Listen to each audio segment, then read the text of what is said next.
Hello, Uta here with my own little jungle. These are sweet peas making an architectural bouquet. I had to trim them from a place where they are going over the top of the obelisk where they grow in the middle of my fenced-in garden. And I have so many butterflies. I hope that you take a look at my short video, 22 seconds, of two great spangled fritillaries mating, kind of hanging upside down and putting those parts together to fertilize the eggs. And this is what happens. This is a great big violet leaf from growing in the deep shade. You can see it's got a few holes, but then their babies, after they hatch from the eggs, they really eat up those violet leaves. So if you know that a beneficial insect is eating the leaves of one of your flowers or favorite bushes, keep in mind it might be a beneficial insect and let it have some. So this is kind of shocking. This was printed. This is written by Charles Hymas. I think I have been misspelling his name. I thought it was Hymes, but it's Hymas, from the 7th of July, 2023, in the United Kingdom news organization, The Telegraph. And I'm going to tell you a little bit about the diversity and inclusion person who was apparently hired in a stay-at-home work-from-home job last year. I did some research on him. His name is now Sophie, formerly Stephen Cook, and there's information about how he decided to ideate full-time as female in 2015, explained all of it to his children, and of course they went through a little bit of upset, but then of course by the end of it they were overjoyed about their father becoming a woman, although he is renovating some kind of horse trailer, horse stall, something they call it, to live in. So one assumes that those children and the mother, who is not at all mentioned ever, they must be living still, we hope, in the family home. Now, let me just read to you the first part of what the Telegraph is telling us regarding a suggested new policy from the Crown Prosecution Service. It's called the CPS, and I guess that it is a rather high up legal entity, kind of like the Attorney General or something that we have in the States. So the start off paragraph goes, refusing to fund your partner's gender transition could be domestic abuse, says CPS. New guidance states withholding money for transitioning or refusing to use a preferred name or pronoun could be seen as abusive behavior.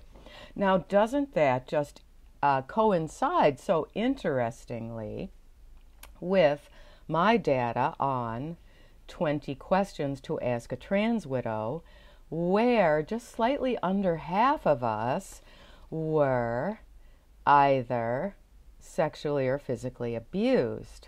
I cannot say that I was sexually or physically abused. However, I was sexually harassed by my ex-husband's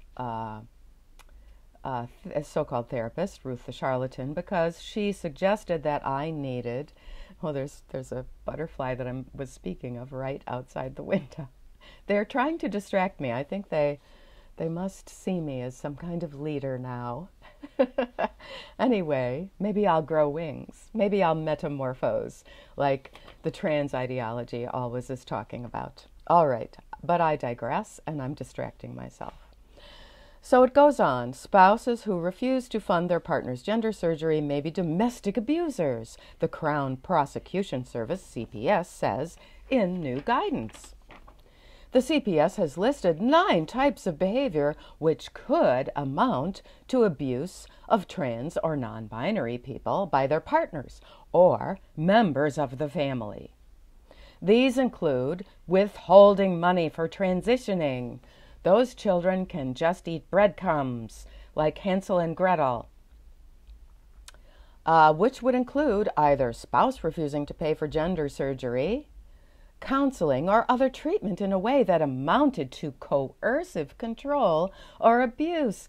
How remarkable, because Uta has been talking about ritual manipulation and control of narcissistic abusers like our cross-sex ideating ex-husbands, and this is narcissistic ritual control and power to a new level. Now, I'm not upset by this. As soon as I saw it from Thank You, it was a commenter from the Graham Linehan Substack, The Mess We're In, who found me here at utahagengrasswidow.wordpress.com and sent me this on the contact form. Please, if you know someone whose husband is like this, please refer her to answer our survey questions. It turns out that John Euler and his Unmasking the Trans Movement channel want to have me back in a couple of weeks so that I can discuss my survey, because isn't it so interesting, he, as a clinical professional, regards the information that I'm getting seriously, unlike those 4 musketeers of sex. You can refer to my previous videos to know their names. Okay, so other behaviors would be criticizing the victim for not being a real man or a real woman. Okay, but what if you were just saying it factually? That's not criticizing. Oh, that's if they have not undergone reassignment surgery. Well, guess what? Reassignment surgery doesn't make you a real anything. It makes you a person who has had plastic surgery. Or threatening to share or sharing pre-transition images. Oh, you mean like those wedding pictures that I show every once in a while from 1978 when I married a man? And that is part of my life because I'm in those pictures? Wow. Just amazing. Or refusing to refer to them by their preferred name or pronoun. Yes, okay, now Maya Forstater just won a settlement in a case where she was fired for saying she had her beliefs about biology. Now, what do we know about that person who is giving that advisement to the Crown Prosecution Service? That person is a man who now is going by the name Sophie, but his name previously, there's a butterfly again, his name previously was Stephen. So Sophie Stephen Cook is easily searched on the internet, Googled, as they say, and I couldn't get any of the photographs to copy for me, but I invite all my subscribers to just do that Google search, and you can see the pictures of a very big bloke with long hair and maybe wearing makeup. So this is what we know. Okay, so he was 48 in 2015. So in 2 years, he'll be 58, one assumes, depending on which month his birthday is in. He's in the Brighton area and received an award as the 13th most important person in Brighton, England. He's also a veteran of the Royal Air Force. That does seem to be a pattern in some cases. In 2017, he ran to become a member of Parliament in East Worthing and Shoreham seat, but he lost. He would have become the first something or other if he had won. Let's see. He got some awards in 2020 as the best alphabet soup cook, pun intended. You can look those up yourself. Oh, and he's made himself into a diversity and inclusion consultant. I just want to know what he's doing for all those immigrants who happen to be dark complected. He happens to be a white guy. I wonder what he's doing about that diversity and inclusion. For example, does the very Crown Prosecution Service itself hire a broad range of different skin colors of people? Because we're not just our skin colors. We are the content of our character. Oh, he wrote a book, an autobiography called Not Today, How I Chose Life. He is also a self-harm and suicide survivor.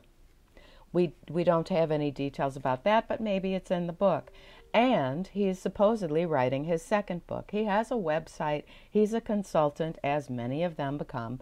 And there was a bit of an outcry exactly a year ago in June of 2022 when he was hired by the Crown Prosecution Service as a diversity and inclusion advisor, and he got £31,000 annually salary to work from home on this. Isn't that just remarkable?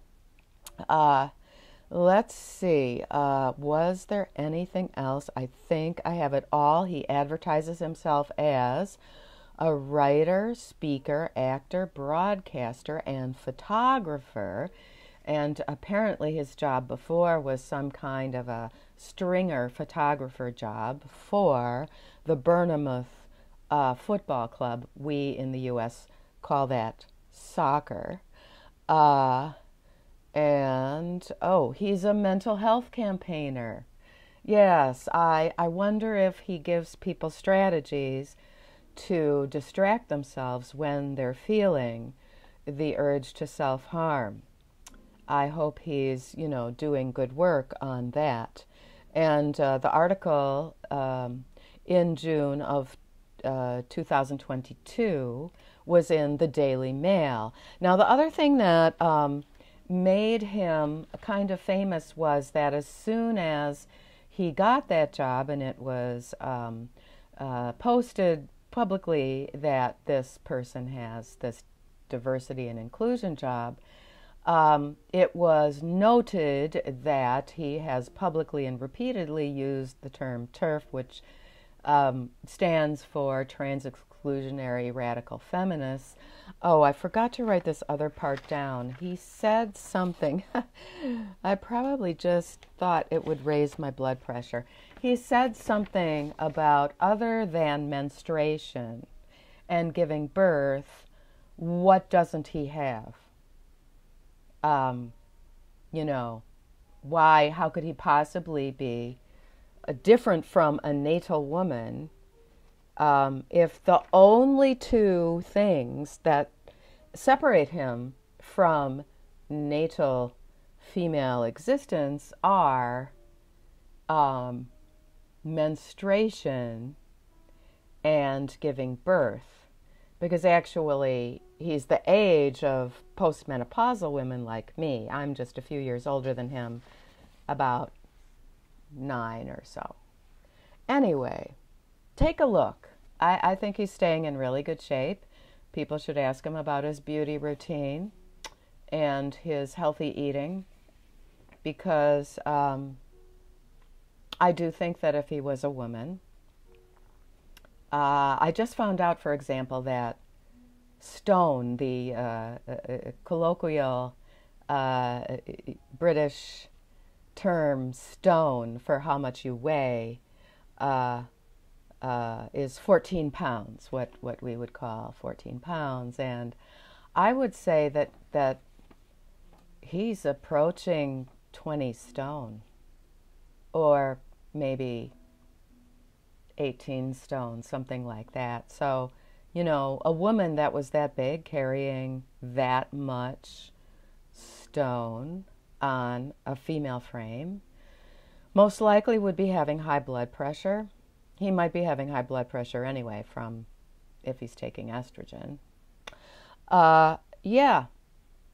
And, oh yes, the last one was he's promoting a different word for women. He likes it to be spelled WOMXN.